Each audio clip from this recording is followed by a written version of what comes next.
gunshots, and that's been a fairly consistent number given to us.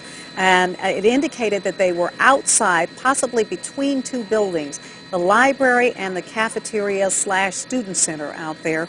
A number of students heard the shots. They indicated some kind of panic in one direction or another, as you might imagine in a circumstance like that, students running inside of buildings.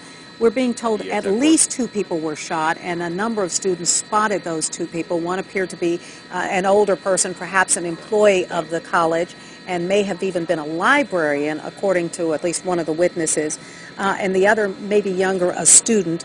At this point, both were treated on the ground and have been taken to Ben Taub Hospital. We understood from Ted Oberg they are in serious, he says, fairly serious condition, multiple gunshot wounds, and will be taken into surgery almost immediately. But he does indicate that Ben Taub is not expecting any more patients right now, which may mean if there are some people who may be a little bit less injured, they would not be taken to a level 1 trauma center like Ben Taub and may be at a hospital in the more near area, closer to that campus.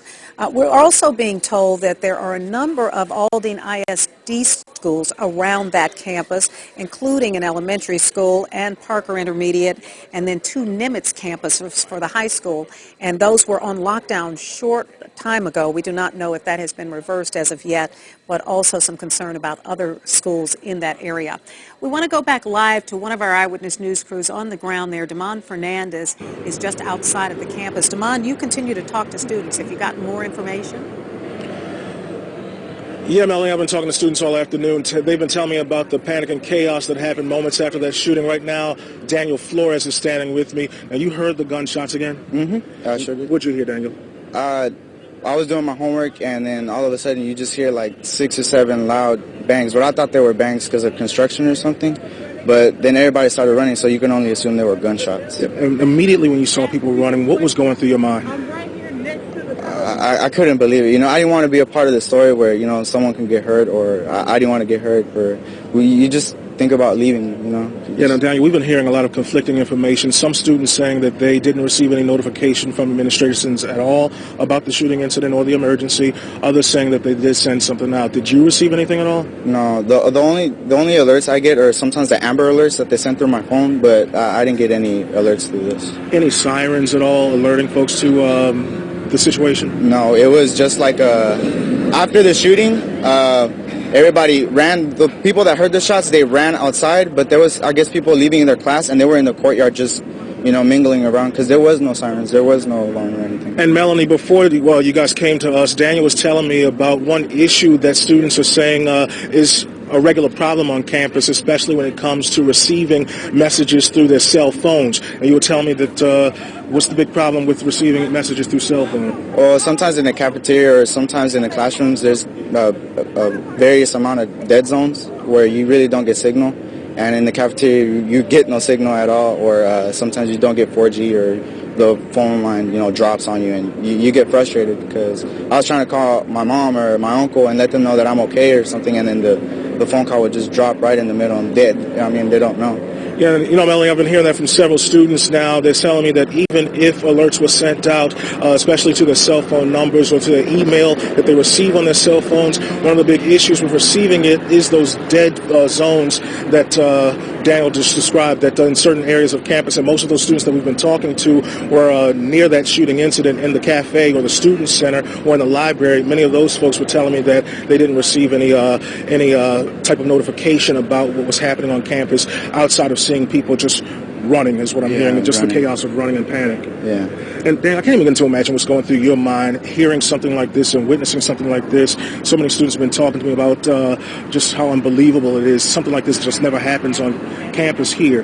What's going through your mind right now after having dealt with something, looking at this mass evacuation on campus right now? You don't believe it. You know, you just recently saw a Connecticut shooting, and then when you see this, like really, I don't know, it's just, you just can't believe it.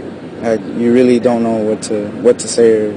All you can do is just run away from it, and just hope that everything turns out good. And you know, you feel bad for the person that could have gotten hurt, the people that did get hurt, and you're just hoping that the people that did it get caught. You know. And definitely, Daniel, we're glad you're safe. And we're still waiting to get more details from investigators. I can tell you that right now, the investigators are waiting to start a command post on the opposite side of campus here. We're going to have someone en route there to make sure we bring you the latest information. But I am hearing some more details from some other students. Now, we're still waiting to confirm those details, but a couple of students told me that, who saw the victims, told me that one of the victims is a student, another victim was a teacher. Now, some of the students who heard the chaos and told me that they saw one of the victims told me that this could all be part of some type of incident over a grade that a student didn't like. We're told that this led to some type of altercation outside that building, and rather it may have started inside the building and led outside the building.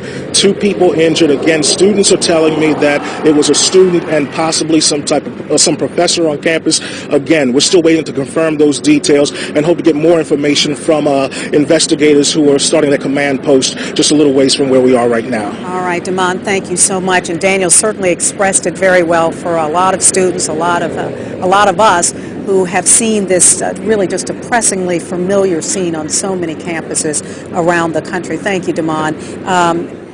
And that is the sign of all of these officers, SWAT teams. We just saw a huge SWAT van a few moments ago, and he brought up the specter of Connecticut. And we all remember the result of that terrible, terrible incident involving 20 children being killed that just a little bit over a month ago. We now see, again, armed officers, I'm assuming these are SWAT officers, now on the campus. And we have just seen a battalion, quite literally, of officers from so many different agencies. But now we are seeing perhaps the most seriously armed of them all. Andy, are you still up in Sky Eye and able to kind of walk us through what we're seeing? Absolutely, Melanie. Yeah, as you mentioned, the SWAT van did just pull up into the front entrance and the roundabout. Numerous agencies, numerous officers walking with guns drawn throughout this entire campus, all leading from the library. There's the academic building. You can see another officer just slowly starting to trot towards them.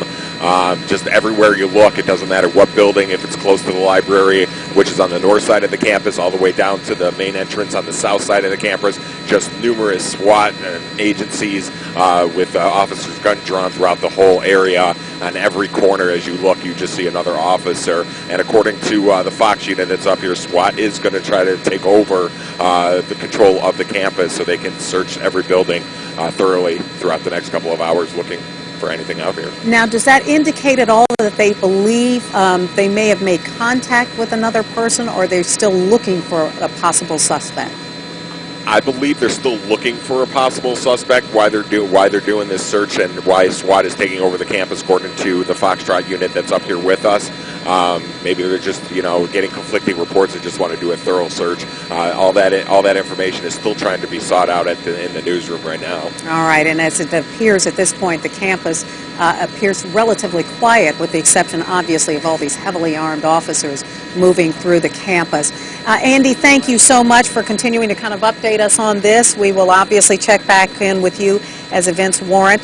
But want to go now live to Katie McCall, who is on the ground again. Katie spoke just a short time ago with a couple of folks there, and as you heard our Sky Eye say, they need to run off and get some gas, so get back to us shortly. But Katie, what have you got for us at this point? Do you still have those police officers lined up behind you?